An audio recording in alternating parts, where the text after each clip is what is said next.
paano nyo dadagdagan yung water level habang naglalaba kayo sa standard program.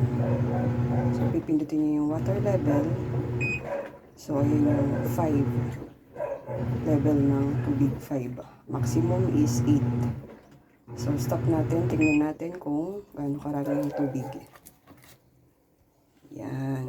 Kung sa tingin nyo kulang, gawin nating 6. Pwede. Close muna natin. And then yung water level, pipindutin natin. 5. Pindutin pa natin ng isa. Yan. 2 pindot pala. Para maging 6. Tapos, play.